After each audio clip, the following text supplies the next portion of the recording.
intinya bukan sekedar menyelesaikan persoalan-persoalan yang terkait dengan proses pengangkatan P3K Pak Dirjen.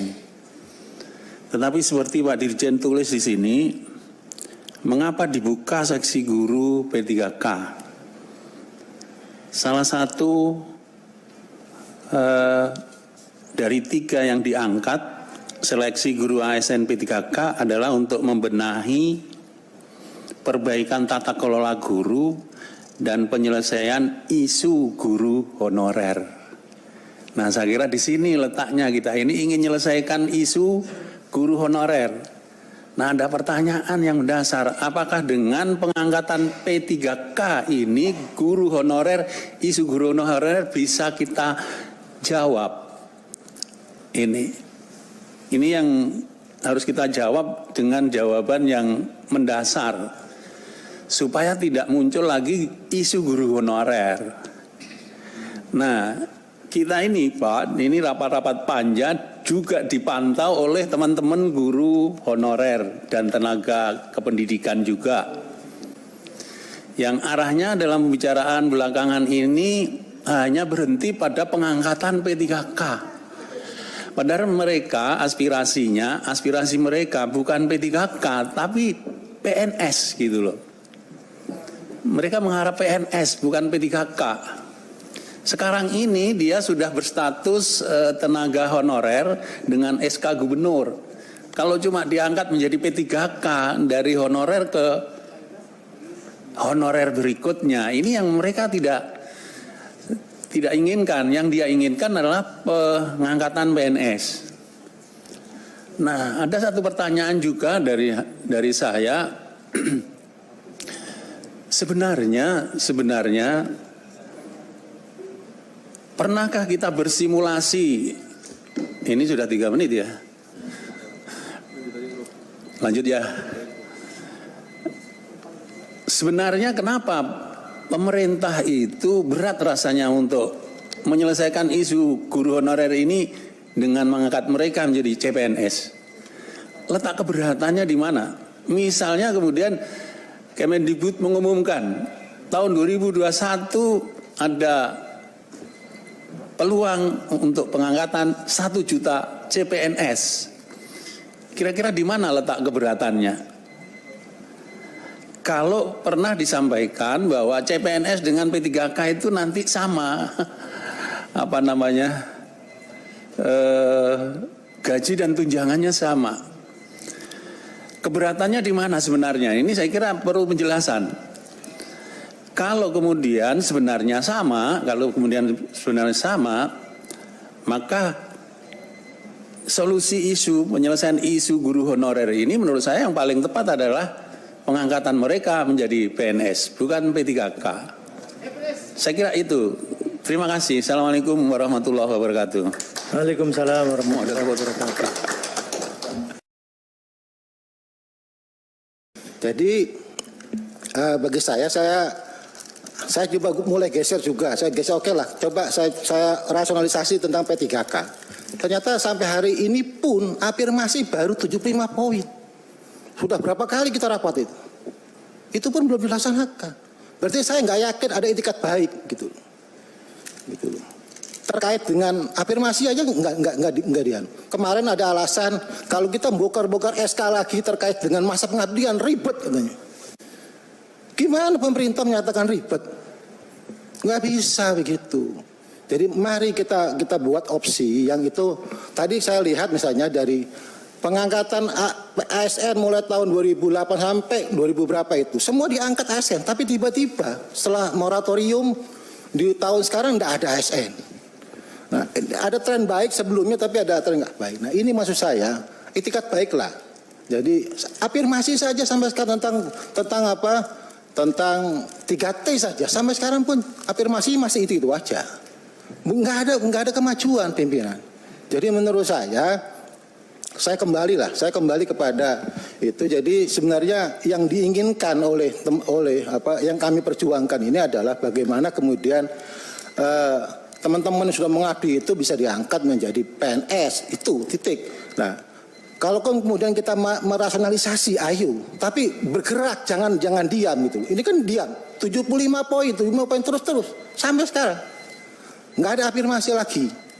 Terus benar alasan besok entah lagi akan ditutup pendaftaran. Kenapa nggak bisa ditunda? Ini untuk kepentingan lebih besar, tadi katanya Pak Prof Yanuno itu, kita ingin menyelesaikan bahwa isu tentang honorer selesai tahun ini, sudah, jangan ada lagi isu lain di tahun-tahun berikutnya, kan begitu. Kenapa hanya urusan teknis kemudian kita mengorbankan hal lain yang lebih substantif?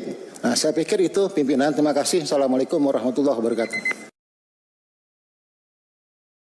Saya ingin menegaskan begini, sesuai dengan Undang-Undang Guru dan Dosen 14 2005, kita tahu dan kita sepakat, dan saya yakin semuanya kita sangat, tadi Bu Hetifah mengatakan empati, yaitu kata yang sangat ini sekali ya.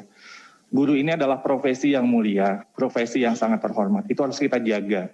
Jadi bagi GTK itu penting, bagi Kemendikbud itu penting, dan saya yakin bagi Komisi 10 dan semua yang warga negara Indonesia itu sepakat, karena ini adalah seperti filsafat Ki Hajar, ini adalah membangun peradaban, bukan saja masalah tentang kurikulum, assessment, tapi peradaban ke depan. Karena itu sesuai dengan amanat undang-undang tersebut, kita menjaga kehormatan guru ini, status kesejahteraannya mesti jelas, dan kompetensinya juga mesti oke. Jadi itu dua hal yang diamanatkan kepada kita. Nah, dalam hal ini itulah ada visi kita ke depan. Kita juga tahu tantangan kita 2030, 2045 Indonesia sangat luar biasa. 2030 itu tinggal 9 tahun lagi yang SDG misalnya. Jadi keputusan kita pasti akan berdampak tentunya secara jangka panjang, karena pendidikan selalu is a long term game. Dan dalam seleksi ini, bagi kami ini adalah kompetensi minimum yang kita inginkan. Kalau dalam konteks semangat pengabdian, kalau guru itu kan ada tes, kita inginkan semacam panggilan jiwanya itu ya. Nah ini kan sudah terafirmasi teman-teman yang sudah pengabdian, jadi nggak perlu lagi ada tes yang bersifat kepada values, tapi kepada kompetensi minimumnya. Jadi kalau guru matematik ya berarti menguasai minimum kompetensi, dia ngajar matematika atau bahasa Indonesia juga sama. Jadi yang saya tegaskan. Dan kita ada 3 kali tes. Jadi misalnya kalau ada yang merasa khawatir, ini bisa belajar sampai kemudian bisa kita terus bantu supaya belajarnya ini kita giatkan. Jadi ayo belajar dan kita terus kuatkan sama-sama sehingga kemudian bisa mencapai kompetensi minimum tadi. Jadi jangan patah semangat, udah habis ya. Ternyata sulit 3 menit.